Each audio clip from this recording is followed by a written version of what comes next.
सियासी अखाड़ा देख रहे हैं आप। मैं हूं आपके साथ वरुण गोयल। हरियाणा में नायब सैनी सरकार के 100 दिन पूरे हो रहे हैं, जिसको लेकर के माहौल बना हुआ है।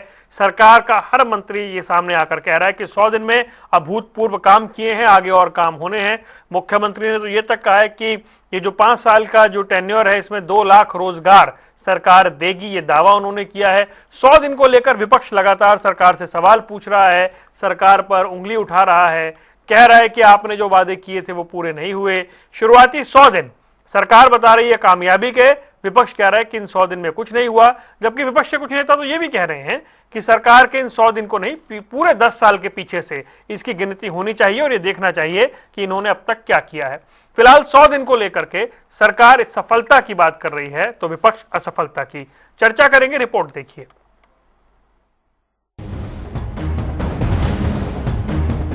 सरकार 3 दिनों के बाद अपने 100 दिनों के काम का रिपोर्ट कार्ड जनता के सामने रखने जा रही है। सरकार ने इसको लेकर खाका तैयार कर लिया है।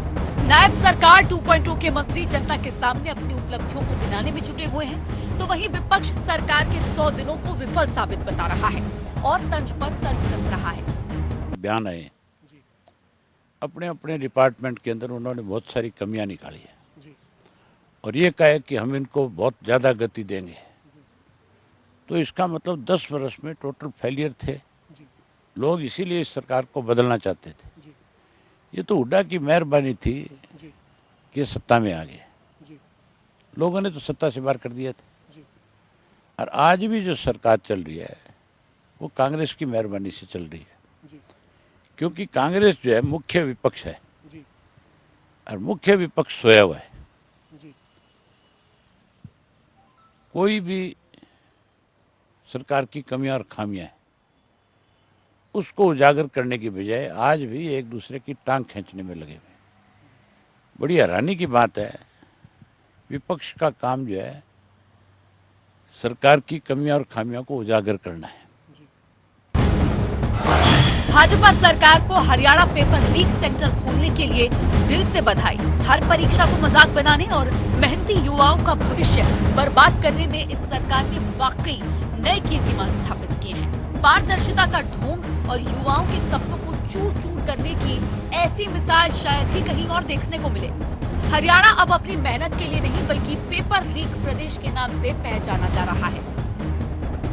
विपक्ष के हमले पर बीजेपी नेता करारा प्रहार करने में जुट गए हैं। प्रदेश में मुख्य विपक्षी पार्टी की भूमिका निभाने वाली कांग्रेस पार्टी पर सत्ता पक्ष तंज कसने में सबसे आगे दिखाई दे रहा है। नेताओं का कहना है कि कांग्रेस पार्टी को जनता ने पूरी तरह से नकार दिया है। हरियाणा की हरियाणा ने पूर्ण रूप से कांग्रेस को नकारा हुआ है और उसमें सिर्फ भूपेंद्र सिंह हुड्डा रिस्पॉन्सिबल है, क्योंकि उन्होंने किसी को उभरने नहीं दिया। वो अपने पूरे तरीके से वो रिस्पॉन्सिबिलिटी उनको लेनी चाहिए, इसलिए हाल ये हो रहा है।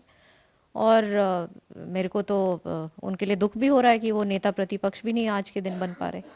हमने 25,000 युवाओं को पहले दिन ही शपथ लेते ही माननीय नायब सैनी जी ने जिस दिन शपथ ली उसी दिन घर बैठे हुए सिलेक्शन लेटर भेजने का काम किया 25,000 युवाओं को बिना पर्ची बिना खर्ची के।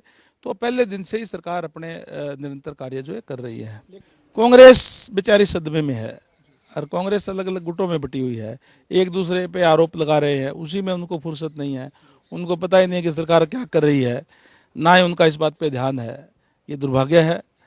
सत्ता पक्ष और विपक्ष दोनों की जिम्मेदारी होती है। सत्ता पक्ष जहाँ कार्य करती है, विपक्ष उस पर चेक रखता है कि अगर कहीं कोई कमी हो तो उसको उजागर करने का काम करता है। लेकिन वो तो एक दूसरा गुट का अपने ही उजागर कर रहे हैं कि इन्होंने चुनाव में ये किया, इन्होंने ये किया, ईवीएम खराब हो गई।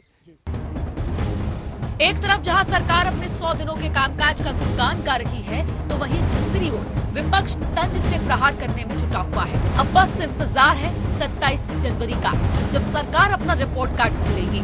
न्यूज डेस्क, जनता टीवी। 3 खास मेहमान हमारे साथ जुड़ गए हैं। प्रोफेसर वीरेंद्र सिंह चौहान भारतीय जनता पार्टी का पक्ष रखने के लिए हमारे साथ जुड़े हैं कई दिनों बाद। योगेश सिहाग प्रवक्ता कांग्रेस, वो हमारे साथ जुड़ गए हैं। रजवंत दहीनवाल, वो भी कई दिनों बाद चर्चा में हमारे साथ जुड़े हैं। आप सभी का स्वागत है। मुझे पैनल देखकर अच्छा लग रहा है कि कुछ लोग काफी दिनों बाद चर्चा में शामिल हुए हैं। प्रोफेसर वीरेंद्र सिंह चौहान, शुरुआत आपसे करता हूं। यह जानना चाहता हूं मैं कि 100 दिन को लेकर विपक्ष के तीखे प्रहार हैं। वो कह रहे हैं कोई काम नहीं हुआ। एक वो ये गिनवाते हैं कि जी वादे तो बहुत सारे किए थे, एक। दूसरा वो गिनवाते हैं कि 100 दिन की बात ही क्यों हो रही है, ये सरकार तो 10 साल से चली आ रही है, तो पूरा पीछे का हिसाब किताब होना चाहिए, 2। तीसरी बात यह है कि कुछ ऐसे मुद्दे हैं जिनको लेकर के वो आपसे सवाल पूछ रहे हैं कि आपने जो पैसे देने की बात की थी महिलाओं को, वो कब होगा। दूसरा, पेपर लीक का मुद्दा कुमारी शैलजा उठा रही हैं। यानी 100 दिन सफलता बनाम विपक्ष कह रहा है नाकामी। देखिए वरुण भाई, आपको प्रणाम करता हूं, आपके दर्शकों को उनको भी प्रणाम करता हूं, और पैनल पर जो मित्र बैठे हैं उनसे भी मुस्कुराने का अनुरोध करते हुए उनको भी राम राम प्रणाम कहता हूं। हमने इस बात में एक कीर्तिमान पहले से बनाया है कि मनोहर लाल जी के समय से हर 100वें दिन सरकार के मुखिया ने मीडिया के सामने आकर आप जैसे मित्रों के माध्यम से हमने बीते 100 दिन में क्या क्या किया उसका हिसाब किताब, लेखा जोखा बिना मांगे सामने आकर बताया है। अब जिन लोगों को पिछले 10 साल का हिसाब याद आ रहा है, वे पिछले 10 साल कहां थे, क्या उन्होंने वो रिकॉर्ड पर मुख्यमंत्री के माध्यम से लाया गया हिसाब किताब देखा नहीं, जाना नहीं? अगर वे जानते, अगर वे हरियाणा के हितैषी होते तो इस तरह की बात नहीं करते, ये सवाल नहीं करते। शायद ही हमसे पहले की किसी सरकार ने इतने रेगुलर इंटरवल्स पर अपने कामकाज की प्रगति का पारदर्शिता से हिसाब किताब देने का सिलसिला कभी वो चलाया हो और उसको निरंतरता के साथ जारी रखा हो। 100 दिन में अपने पिछले 100 दिन का हिसाब देने का हमारा 10 साल पुराना सिलसिला है, हम उसी को पूरा कर रहे हैं।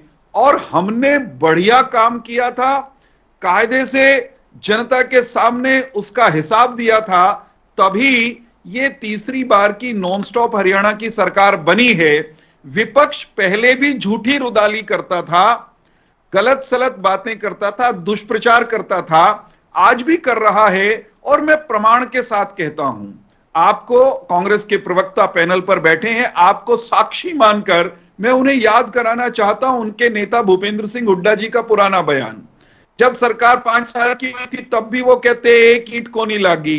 जब सरकार 8 साल की हो रही थी तब भी उनका यही बयान था कि भाजपा की सरकार के कार्यकाल में एक ईंट को नहीं लागी। लाखों करोड़ रुपए के विकास के कार्य जिस प्रदेश में हुए हों, यूनिवर्सिटियां बनी, कॉलेजेस बने, मेडिकल कॉलेजेस बने, सड़कें बनी, हाईवेज बने, भूपेंद्र सिंह हुड्डा सार्वजनिक रूप से मीडिया के सामने आकर कैमरा पर उसके बावजूद यही कहते थे एक ईंट को नहीं लागी। हां, एक ईंट को नहीं लागी। इस मायने में तो सच हो सकता है कि हमारे नेताओं ने, हमारे विधायकों, मंत्रियों और मुख्यमंत्री ने सरकार की ईंट चोरी करके अपने मकान में नहीं लगाई। इनके यहां सरकारी खजाना चोरी करते थे, अपने महल अटारी बड़े करते थे। उस मायने में भूपेंद्र सिंह हुड्डा और कांग्रेस पार्टी सच्ची हो सकती है, अन्यथा हमने बेहतरीन काम पहले भी किया और इन पिछले 100 दिनों में भी किया। हम सरकार में आए थे वरुण भाई, हम ये कहकर आए थे, मुख्यमंत्री जी ने पहले ही कहा था कि मैं शपथ बाद में लूंगा। 25,000 के लगभग नवयुवक नवयुवतियां जिनकी भर्ती का मेला, जिनकी भर्ती के उत्सव में कांग्रेस के भर्ती रोको गैंग ने खलल डाला है, पहले उनकी नियुक्ति की प्रक्रिया के रास्ते साफ करेंगे, उनको अपॉइंटमेंट लेटर देंगे। हमने वचन पूरा किया। हमने कहा था हरियाणा के हर सिविल अस्पताल में, मेडिकल कॉलेज में हम फ्री जो है डायलिसिस की सुविधा उन लोगों को देंगे जिनके लिए रेगुलर डायलिसिस हम चला रहे हैं, वो स्क्रीन पे चल रहा है, जो हमने करके दिखाया कि नहीं करके दिखाया, वो हम दिखा भी रहे हैं, ग्राफिक्स चल रहे हैं। मुझे दो बातें और कहने दीजिए, बड़ी महत्वपूर्ण बातें हैं और चुनौती दे करके कहता हूं, कांग्रेस के मित्र करके दिखाएं जहां कहीं इनकी बची कुची सरकारें हैं। किसानों के नाम पर राजनीति करने वाले, किसान आंदोलन को दारू भेजकर और घी भेजकर चलवाने वाले लोग ये बताएं कि क्या कोई एक कांग्रेस शासित राज्य है जो ये कह सकता हो कि मेरे यहां कोई भी फसल जो उगाई जाती है मेरी सरकार उसे समर्थन मूल्य पर एक एक दाना खरीदती है। हरियाणा भारतवर्ष का एकमात्र और पहला राज्य ऐसा बना है पिछले 100 दिनों में, जिसने कहा 24 फसलें समर्थन मूल्य पर, और वो भी एक एक दाना खरीदेंगे। जो फसल आई उसको खरीदा। किसान को अगर बरसात ठीक से नहीं हुई तो 2-2 हजार रुपए राहत की राशि उनके खाते में हमने भिजवाई है। ठीक है, ठीक है चौहान साहब, बस फिर एक बार सर्कल पूरा करने दीजिए ना। योगेश जी, हमने जब चर्चा की शुरुआत की हमने कुछ बाइटें सुनाई थी।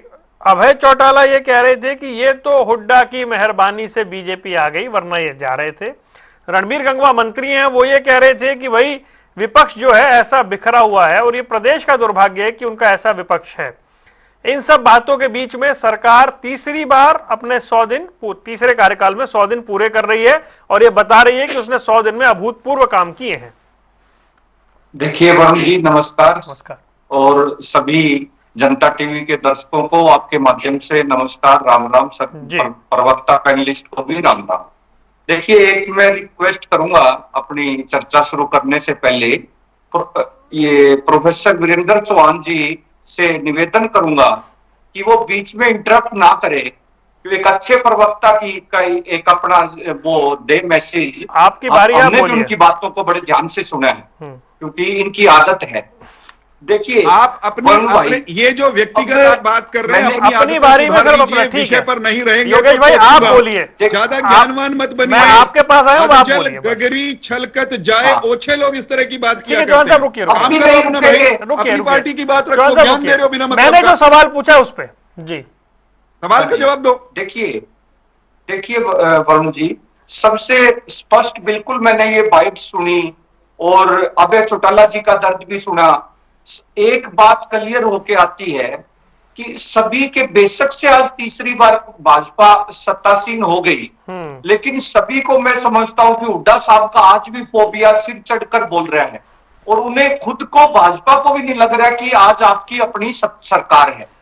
तो वो स्पष्ट रूप से उन्हें उनकी हर बात में, और मैं बिल्कुल ये बात दावे से कहता हूं, भारतीय जनता पार्टी में कोई भी व्यक्ति, बेशक से नायब सैनी जी आज मुख्यमंत्री है, भारतीय जनता पार्टी में जन नेता तो है ही नहीं, क्योंकि ये नहीं चाहते कि कोई पब्लिक की ग्रीवेंसेस दूर करने वाला नेता बीजेपी में रहे। अगर कोई इक्का दुक्का है भी तो उसे खुडे लाइन लगा देते हैं। अब बात आती है, आज भी जो इनकी सत्ता का जो केंद्र है, सत्ता का केंद्र खट्टर साहब उसको चला रहे हैं। जितनी जो नियुक्तियां हैं खट्टर साहब ही देख रहे हैं। नायब सैनी जी का तो एक चेहरा है, वो सिर्फ एक फीलिंग ले रहे हैं। बार बार चाहे आप वो जितनी रैलियों में जाते हैं एक ही बात कहते हैं, बड़ी अच्छी फीलिंग आ रही है।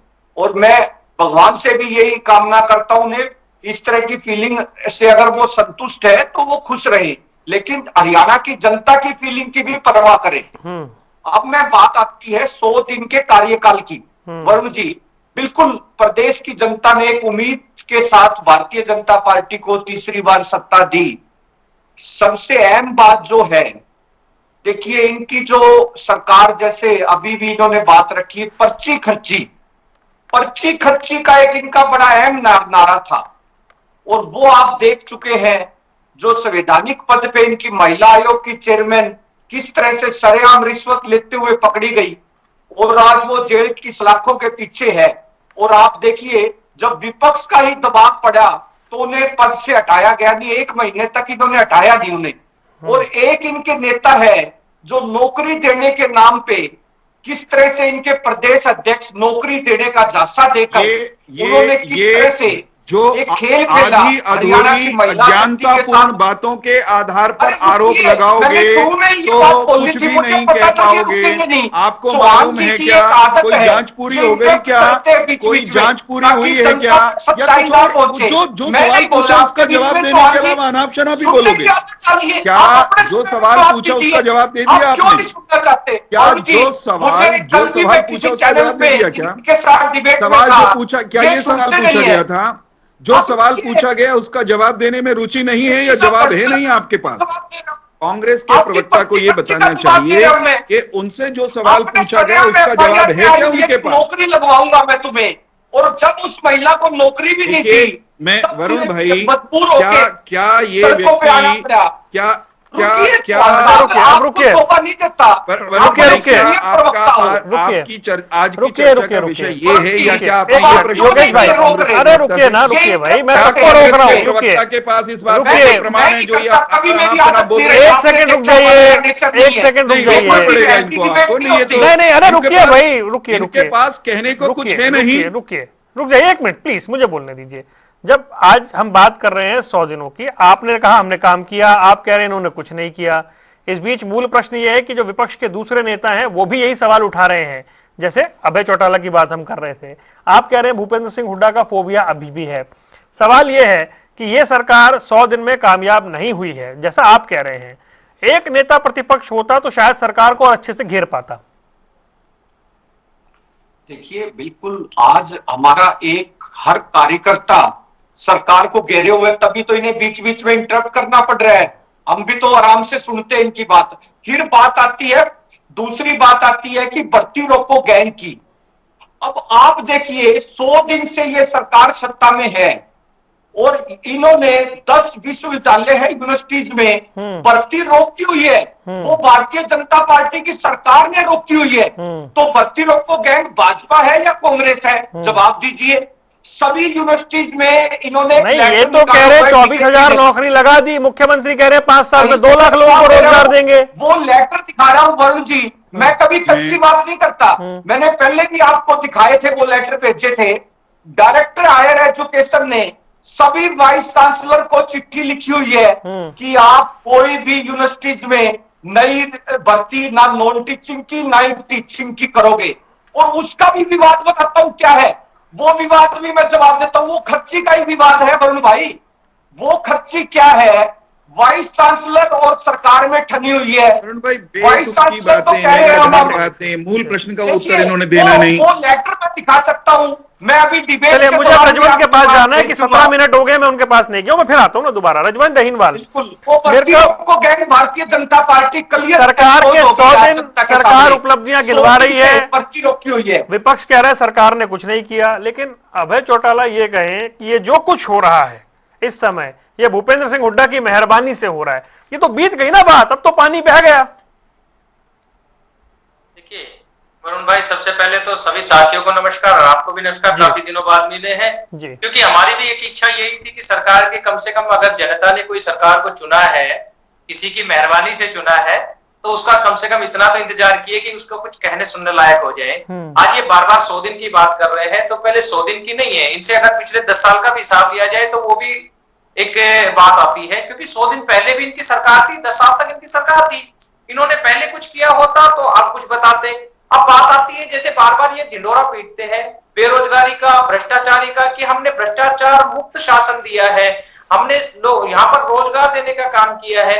एक बार इनसे यही तो पूछिए, अगर भ्रष्टाचार मुक्त अगर आपने शासन देने का काम किया है, तो ये जो हरियाणा प्रदेश का जो माहौल बिगड़ा हुआ है, ये किसकी वजह से बिगड़ा हुआ है? 10 साल तक कोई भी व्यक्ति ये कहता है कि हमें कुछ समय चाहिए क्योंकि व्यवस्था को बदलने में। अब 10 साल में भी अगर ये व्यवस्था नहीं बदल पाए तो ये खामियां किसकी है? यहाँ पर हुआ क्या है, किस प्रकार से देखिए हरियाणा की प्रदेश की जनता को किस प्रकार बरगलाया और बहकाया जा रहा है। 370 पटवारी ये कहते हैं कि यहाँ पर इतने लोग भ्रष्टाचारी हैं, और वो भ्रष्टाचारी किनके शासन में काम कर रहे हैं? अगर कोई व्यक्ति, वरुण भाई, किसी के ऊपर अगर आरोप लगता है तो उनके खिलाफ कार्रवाई करनी चाहिए। जब ये जीरो टॉलरेंस की बात करते हैं तो उसके बावजूद इनकी ऐसी क्या मजबूरी है कि वो उन लोगों को रखे हुए हैं? दूसरी बात, ये बार बार कहते हैं कि बेरोजगारी हमने खत्म करने का काम किया। इन्होंने ग्रुप डी की भर्ती की, तो मैं भी मानता हूं कि ग्रुप डी की भर्ती तो इन्होंने करने का काम किया है।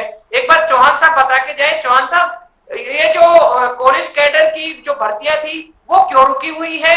ये जो यूनिवर्सिटी की जो प्रोफेसर की जो भर्तियां थी, ये आगामी आदेश तक, जिस दिन सीएम साहब बने उसके नेक्स्ट डे ये आदेश आया था कि इन भर्तियों को जब तक नेक्स्ट ऑर्डर ना हो तब तक स्टे कर दिया जाए। किसकी वजह से रोका गया था? इस चीज का मतलब तो यही है ना कि आपकी नीति जो है वो ठीक नहीं है। आपकी नीति और नियत दोनों ही खराब है। आप खुद नहीं चाहते कि क्लास 1 और क्लास 2 की जो भर्तियां हैं वो किसी अच्छे व्यक्ति को मिल सके। आप सेटिंग का काम जो बार बार खर्ची और पर्ची की बात करते हैं वो आपके शासन में ज्यादा चल रही है। अदरवाइज ये भर्तियां तो लगातार होते रहनी चाहिए थी। और बात एक चीज है, कोई भी पार्टी, हम ये नहीं कहना चाहेंगे कि ठीक है पार्टी के मुखिया के ऊपर हरियाणा प्रदेश के मुखिया के ऊपर आरोप लगा है, तो सबसे पहले तो उनको इस्तीफा दे देना चाहिए था। निष्पक्ष जांच कब होती है? निष्पक्ष जांच तब होती है जब कोई व्यक्ति उस पद पर ना रहे। कोई भी व्यक्ति पद पर अगर बना रहेगा तो स्वाभाविक है जांच प्रभावित होगी। इससे पहले संजीत सिंह के ऊपर भी आरोप लगे थे ना, लेकिन आपने उनको हटाया नहीं। इससे पहले आपके प्रदेश के अध्यक्ष थे, उनके बेटे सुभाष विकास पराला के ऊपर भी आरोप लगे थे। आप अपनी गलती कभी मानते ही नहीं है। ये चीज हमें भी पता लग गया, हरियाणा प्रदेश की जनता को भी पता लग गया। आज आप ये बताइए क्योंकि इनके पास मूल प्रश्नों पर कुछ कहने के लिए है नहीं। रेट बढ़ाया, कलेक्ट्रेट बढ़ाया है, आम व्यक्ति अपना घर मकान प्लॉट कैसे खरीदेगा? सरकार को तो केवल और केवल लूटने का काम बनाया हुआ है। जनता को किस प्रकार तंग परेशान किया जाए, आपको तो ये देखना है ताकि जनता को लाइनों में लगाया जाए। आपको ये सोचना है। अब जवाब देता हूं रजवंत में, कोई काम है ही नहीं। ठीक है जी चौहान साहब जवाब दीजिए। देखिए रजवंत जी उस पार्टी के प्रतिनिधि हैं जिस पार्टी ने सुप्रीम कोर्ट से सजा मिलने के बावजूद अपने नेताओं के अपराध स्वीकार नहीं किए। ये लोग भारतीय जनता पार्टी पर सवाल उठाने से पहले आईना उठाएं और आईने में अपना चेहरा और अपना अतीत देखें। दूसरा, रजवंत भाई ये जो शब्द पकड़ लेते हो ना आप, लूटने का काम किया है, जिनका अभ्यास ये रहा हो ना सरकार में रहते हुए लूटने का, खसोटने का, उद्योगपतियों को सताने का और जमीनें प्रॉपर्टीज हड़पने का, उन्हीं को सत्ता लूट खसोट का माध्यम दिखाई देती है। रजवंत भाई सुनना चाहिए, एक बार सुनना चाहिए। सुनो तो सही, सुनो देखो, नहीं this is not the way. मैं आपके प्रश्न का उत्तर दे रहा हूं। वरुण भाई कहने दीजिए यार, ये तो तरीका ठीक नहीं है। मैं ये कह रहा हूं क्योंकि हमारे प्रतिपक्षी अपने सत्ता और शासन के काल में खुद लूट खसोट मचाते रहे, इसलिए ये मान के चलते हैं कि अगर हम सत्ता में हम भी ऐसा ही कर रहे होंगे। मैं भारतीय जनता पार्टी के प्रवक्ता के नाते ये बताने के लिए आपके बीच में उपस्थित हूं कि हम गलत व्यक्ति को प्रोटेक्ट नहीं करते, लूट खसोट को रोकते हैं, भ्रष्टों को जेल में ठोकते हैं, कानून की छड़ी से कड़ी सजा दिलवाने का काम करते हैं। नियुक्तियों की बात रजवंत भाई सुनिएगा, संयम से सुनिएगा। आप उस पार्टी के प्रतिनिधि हैं जिसके नेताओं को अलमारी तोड़कर मेरिट का कत्ल करने के लिए सुप्रीम कोर्ट ने सजा दी, और मैं उस पार्टी का प्रवक्ता हूं जिसने पिछले 10.25 साल की अवधि में 1,71,000 हरियाणवियों को, नौजवान नवयुवतियों को मेरिट पर नौकरी दी। हमने पूर्व की सरकारों के एक सुन लो यार प्लीज, हमने पूर्व की, अरे सुन लो यार, हमने पूर्व की सरकारों के समय में, रजवंत जी अपनी बारी में बोल लोगे क्या भाई? अपनी बारी में बोल पाओगे क्या? अगर मेरी बारी में नहीं बोलते रहोगे तो ये मुझे भी आता करना। मैं ये बताना चाहता हूँ कि 1.25 लाख, एक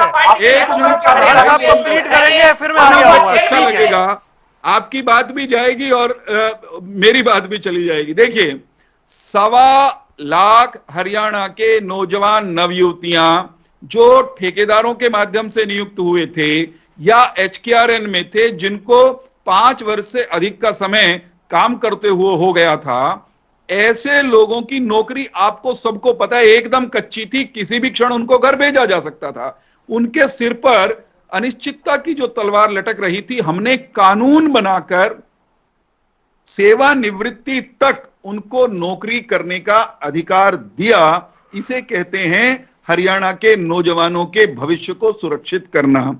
हमने गांवों के लिए काम किया, महिलाओं के लिए काम किया। इसी अवधि में हमने किसान, मान लीजिए बरसात नहीं हुई थी, 1 मिनट में कंप्लीट कीजिएगा, 1 मिनट में कंप्लीट कीजिएगा, सुनना पड़ेगा।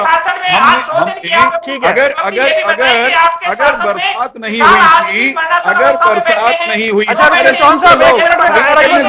होगा, सुनना तो पड़ेगा। बरसात नहीं हुई थी, 1 मिनट में कंप्लीट करिएगा।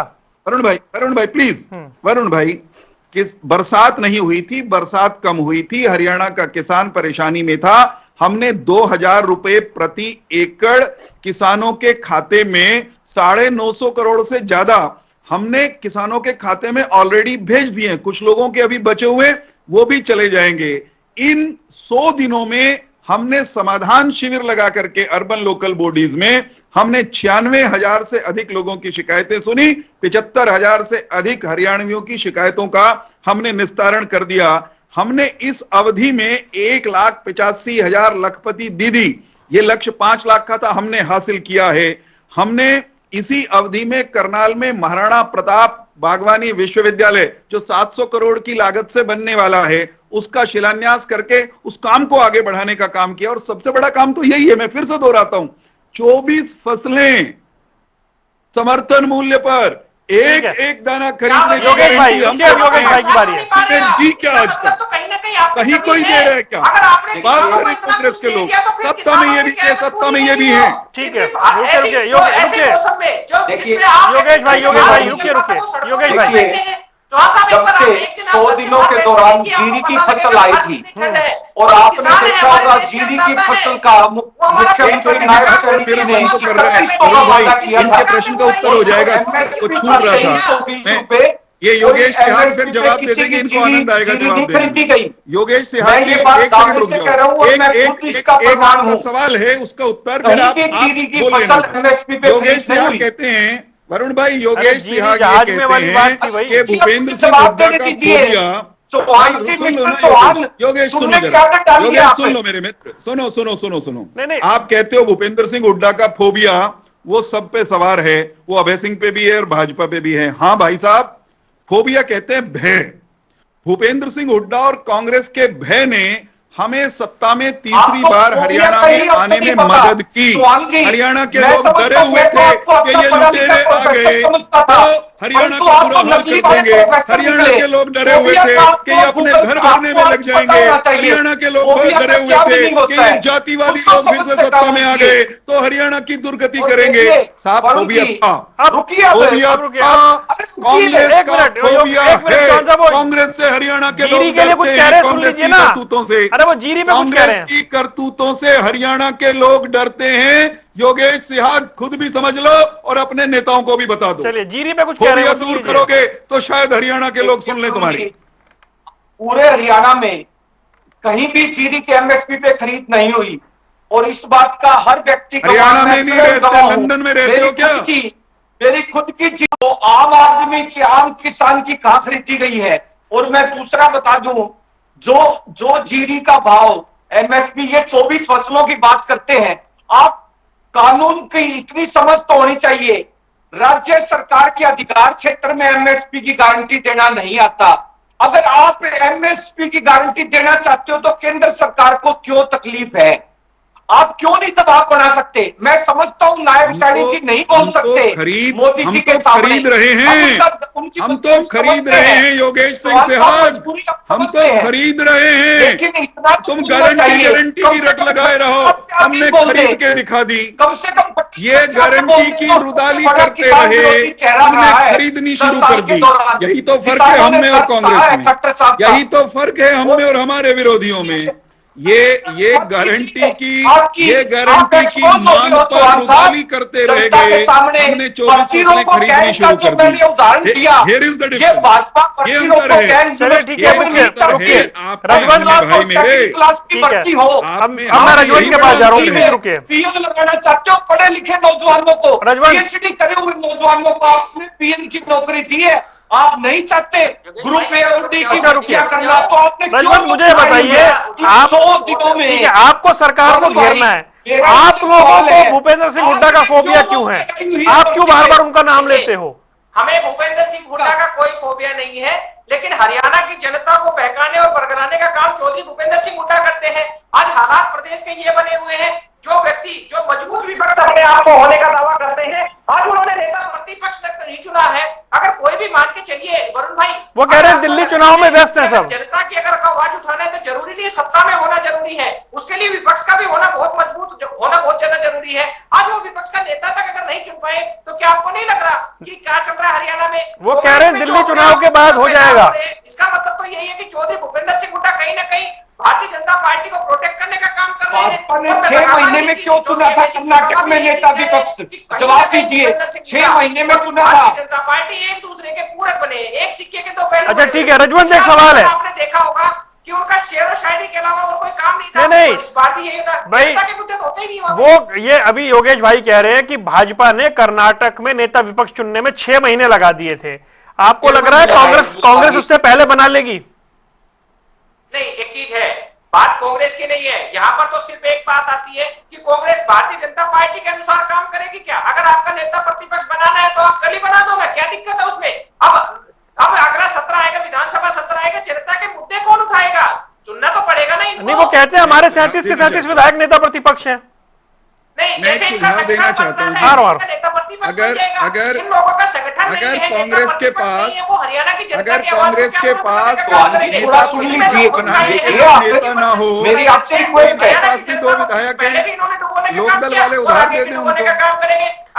भाई मेरी जानकारी के मुताबिक हरियाणा के इतिहास का सबसे बड़ा विपक्ष है, 37 विधायकों के साथ विपक्ष बना है। मेरी जानकारी के मुताबिक ये सबसे बड़ा विपक्ष है। मजबूत पे तो मैं नहीं जा रहा हूं, सबसे बड़ा तो है। चौहान साहब, बड़ा हुआ तो क्या हुआ, जैसे पेड़ खजूर, नेता प्रतिपक्ष चुन नहीं पा रहे, काहे के बड़े हैं भाई साहब? ये 37 का नंबर है।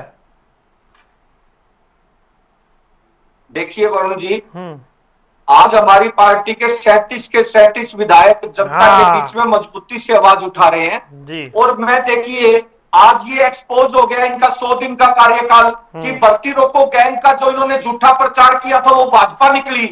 भाजपा सबको चपरासी तो जरूर लगा सकती है, लेकिन कम से कम लोगों को तो बेवकूफ मत समझो, श्रोताओं को, दर्शकों को तो मूर्ख मत समझो, हरियाणा की जनता को तो मूर्ख घोषित मत करो। आज देखिए भर्तियां रोकने के लिए कौन सक्रिय है हरियाणा में?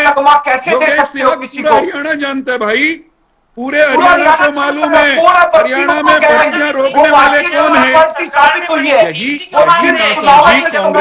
कांग्रेस की दुर्गति के लिए उत्तरदायी है। कांग्रेस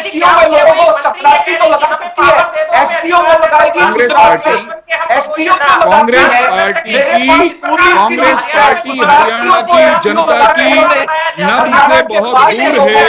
कांग्रेस पार्टी हरियाणा की जनता के मनोभावों को नहीं समझती है। कांग्रेस पार्टी में आपाधापी के सिवा कुछ नहीं बचा है। कांग्रेस में जूतियों में खीर बट रही है और ये अपने आप को हरियाणा के लोगों का हितैषी साबित करने का ढोंग रच रहे हैं। इनके यहाँ 27 तारीख को मुख्यमंत्री प्रेस कॉन्फ्रेंस करेंगे और तब वो बताएंगे कि 100 दिन में क्या उन्होंने रखा है, और जब वो रखेंगे तो उस पर फिर चर्चा करेंगे। फिलहाल सर समय इजाजत दे रहा है। आप तीनों मेहमानों का जुड़ने के लिए बहुत बहुत शुक्रिया। सियासी अखाड़ा देख रहे थे आप, रुक रहे हैं कुछ देर के लिए। खबरों का सिलसिला लगातार जारी है।